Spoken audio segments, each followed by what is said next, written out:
Good day, grade 8 learners! Welcome to Bambutel Eskwela. I am Teacher Diana, your today's lecturer in Mathematics 8.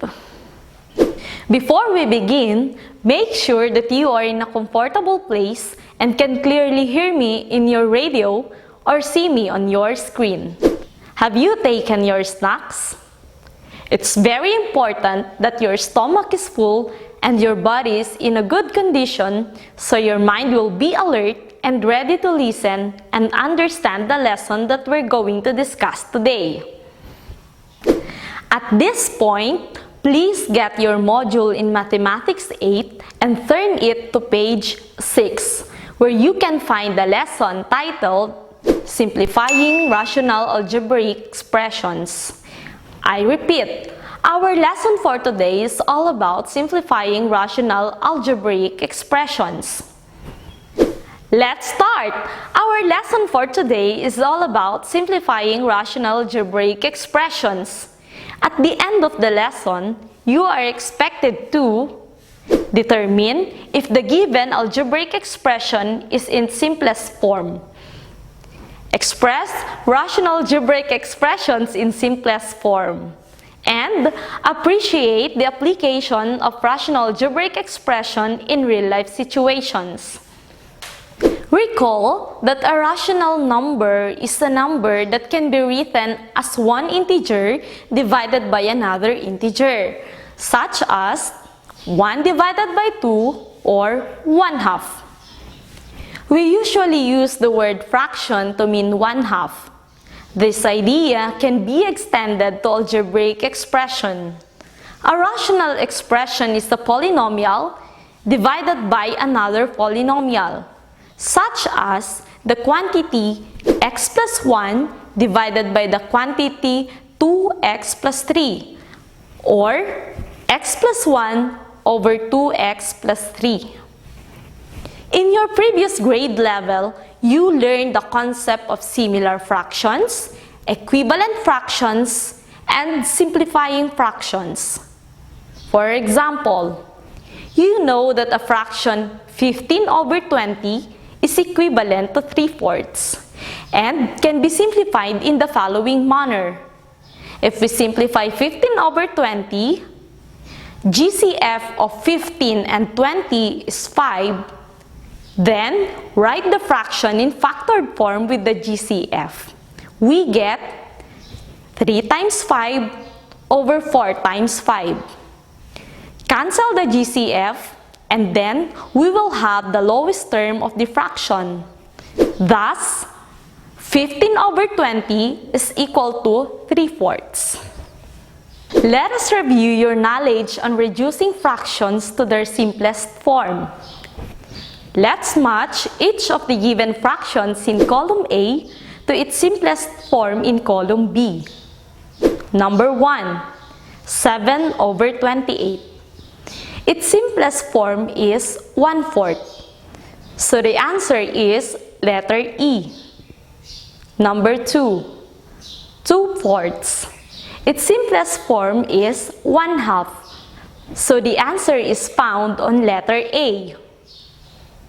3, 10 over 25. Its simplest form is 2/5, which means the answer is letter F. 4, 14 over 18. Its simplest form is 7 over 9. That makes letter C the correct answer. 5, 28 over 12. Its simplest form is 7 over 3. So the correct answer is letter D. Based on our examples, simplifying a rational expression means modifying it to a simpler or more desirable form. It involves the removal of all common factors in the numerator and denominator. Or, we just simply divide both the terms of the rational expression by the greatest common factor of the terms. As I've said a while back, a fraction is said to be in its simplified form when all pair of factors common to the numerator and denominator have been removed. To simplify a fraction, we remove a factor equal to 1. This can be done in two ways. For example, to simplify 9 over 15, we proceed as follows. Method 1. Let's simplify 9 over 15. Factor the numerator and denominator by its GCF. So we have 9 over 15 is equal to 3 times 3 over 5 times 3. Then, let us separate and divide out common factors so it becomes equal to 3/5 times 3 over 3. Any number except 0 divided by itself is equal to 1.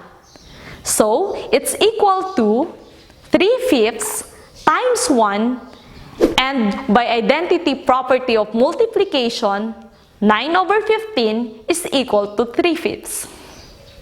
Method 2. Simplify 9 over 15.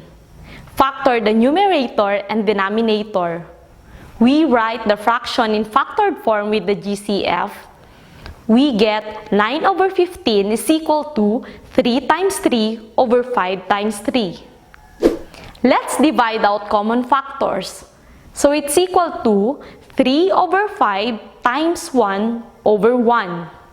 Then, multiply numerator by numerator and denominator by denominator. 3 times 1 over 5 times 1 is equal to 3/5. By identity property of multiplication, 9 over 15 is equal to 3/5. Similarly, a rational expression is said to be in its simplified form when its numerator and denominator have no common factor other than 1. The process of simplifying rational algebraic expressions is similar to simplifying fractions.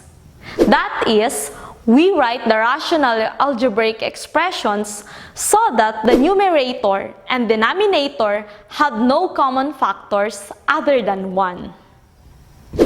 Steps on simplifying rational expression. Number 1. Factor completely the numerator and denominator. Number 2. Separate and divide out common factor if there is any. Number 3. Multiply the remaining factors. Let's analyze the example to help you better understand the steps on simplifying rational expression. Example number 1. Write the rational expression 28x cubed over 7x raised to 4 in simplest form. The greatest common factor, or GCF, is the greatest factor that divides two numbers. The biggest common factor number is the GCF number. To get the GCF of two or more monomials, identify the product of the greatest common factor of the numerical coefficients and the highest power of every variable that is a factor of each monomial. To simplify 28x cubed over 7x raised to 4, let us identify the GCF of 28x cubed and 7x raised to 4, so that we can determine their factors. The largest factor of 28 and 7 is 7. The highest power of x that is contained in both terms is x cubed. Therefore, the greatest common factor of 28x cubed and 7x raised to 4 is 7x cubed. Factor completely the numerator and denominator. By factoring the GCF of the numerator and denominator, we have 28x cubed over 7x raised to 4 is equal to 4 multiplied by 7x cubed over x multiplied by 7x cubed. Then, separate and divide out common factors. So it is equal to 4 over x multiplied by 7x cubed over 7x cubed. On this case, factors common to both numerator and denominator will be cancelled out. Next, multiply the remaining factors And by placing the numerical factors into lowest term, we will have 4 over x times 1 is equal to 4 over x.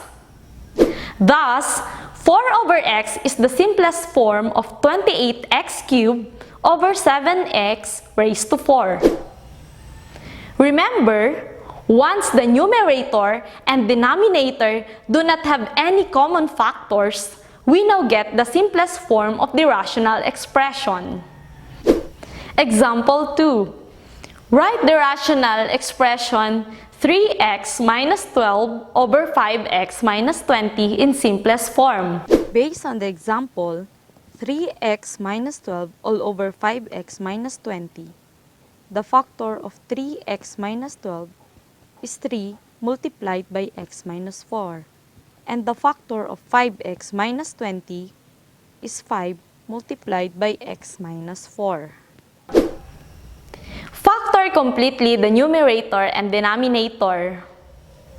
By factoring the GCF of the numerator and denominator, we will have 3x minus 12 over 5x minus 20 is equal to 3 multiplied by the quantity x minus 4 over 5 times the quantity x minus 4. Then, separate and divide out common factors. 3/5 times x minus 4 over x minus 4. By multiplying the remaining factors, we have 3/5 times 1 is equal to 3/5. As you can see on the given, we place the numerical factors into lowest term. Thus, 3/5 is the simplest form of 3x minus 12 over 5x minus 20. Example 3. Express x squared plus xy plus y squared over x cubed minus y cubed in simplest form. When the numerator and denominator do not have a GCF, remember that there are factoring principles based on the form of polynomial. In other words, the special products. In order to simplify the expression x squared plus xy plus y squared all over x cubed minus y cubed, let us factor the denominator x cubed minus y cubed, using factoring the difference of two cubes. So, its factored form is the quantity x minus y multiplied by the quantity x squared plus xy plus y squared. Let's factor completely the numerator and denominator. By using special products, we will have x squared plus xy plus y squared all over x cubed minus y cubed is equal to x squared plus xy plus y squared all over the quantity x minus y multiplied by the quantity x squared plus xy plus y squared. Then, separate and divide out common factors. So, it is equal to 1 over x minus y multiplied by x squared plus xy plus y squared all over x squared plus xy plus y squared. Cancel factors that are present in both numerator and denominator. By multiplying the remaining factors, we will have 1 over x minus y times 1, which is equal to 1 over x minus y. Thus, 1 over x minus y is the simplest form of x squared plus xy plus y squared over x cubed minus y cubed. Example number 4. Simplify p cubed plus q cubed over p squared minus q squared. To simplify the rational expression p cubed plus q cubed all over p squared minus q squared, we will factor the numerator and denominator. For p cubed plus q cubed, we will factor it using the sum of two cubes. The factor of p cubed plus q cubed is equal to the quantity p plus q multiplied by the quantity p squared minus pq plus q squared. While the factor of p squared minus q squared is equal to the product of p plus q and p minus q, using factoring the difference of two squares. First, factor completely the numerator and denominator. We will have p cubed plus q cubed all over p squared minus q squared is equal to the quantity p plus q multiplied by the quantity p squared minus pq plus q squared all over the product of p plus q and p minus q. second, separate and divide out common factors. p squared minus pq plus q squared all over p minus q multiplied by the quotient of p plus q and p plus q. Then, multiply the remaining factors. p squared minus pq plus q squared all over p minus q times 1 equals p squared minus pq plus q squared all over p minus q. Thus, p squared minus pq plus q squared over p minus q is the simplest form of p cubed plus q cubed over p squared minus q squared. In some instances, you may encounter a situation where a factor in the numerator is in opposite side of a factor in the denominator. To proceed with this kind of problem, factor out -1 or a negative number so that the factors will become equivalent. Let's consider the following examples for you to understand them better. Example 1. Express x minus y over y minus x in simplest form. Factor completely the numerator and denominator. By factoring -1 in the denominator, we will have x minus y over y minus x is equal to x minus y over -1 times the quantity x minus y. Then, separate and divide out common factors. 1 over -1 times x minus y over x minus y.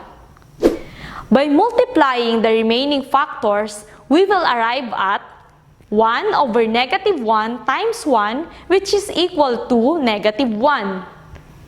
Thus, -1 is the simplest form of x minus y over y minus x. Example 2. Simplify 3x minus 9 over 12 minus 4x. Factor completely the numerator and denominator. By factoring -4 in the denominator, we have 3x minus 9 over 12 minus 4x is equal to 3 multiplied by the quantity x minus 3 over -4 multiplied by the quantity x minus 3. Next, separate and divide out common factors. 3 over -4 times x minus 3 over x minus 3. Lastly, multiply the remaining factors. 3 over -4 times 1 is equal to -3/4. Thus, -3/4 is the simplest form of 3x minus 9 over 12 minus 4x. Example 3. Write x squared plus 5x minus 14 over 4 minus x squared in lowest term. Let's factor out -1 in the denominator. We have x squared plus 5x minus 14 all over 4 minus x squared is equal to x squared plus 5x minus 14 all over the product of -1 and x squared minus 4.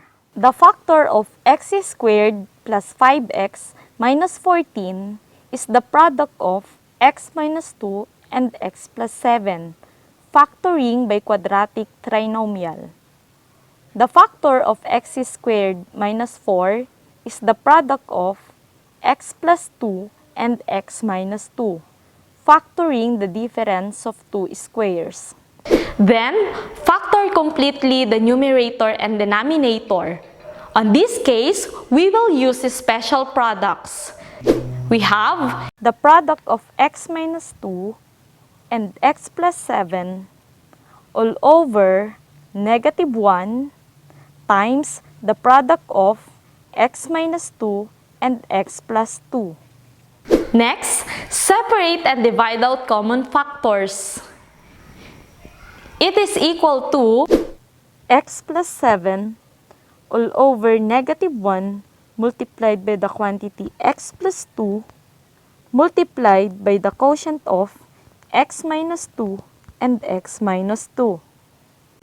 multiply the remaining factors, x plus 7 over negative 1 times the quantity x plus 2 times 1. Thus, negative x plus 7 over x plus 2 is the simplest form of x squared plus 5x minus 14 over 4 minus x squared. Note that given the expression a over negative a such that a is not equal to 0, the rational expression a over the opposite of a is equal to negative 1.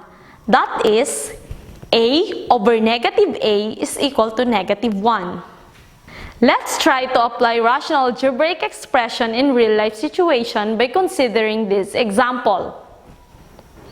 Vince's parents bought him a new pair of school shoes. The shoes were placed in an ultra-thin rectangular shoebox with a square base which has a volume s squared h and the surface area 2s squared plus 4sh. Express the ratio of the volume to its surface area in simplest form.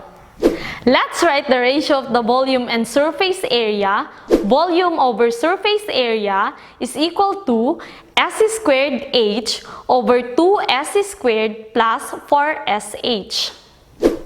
Using the steps in simplifying rational expression, let us factor the numerator and denominator.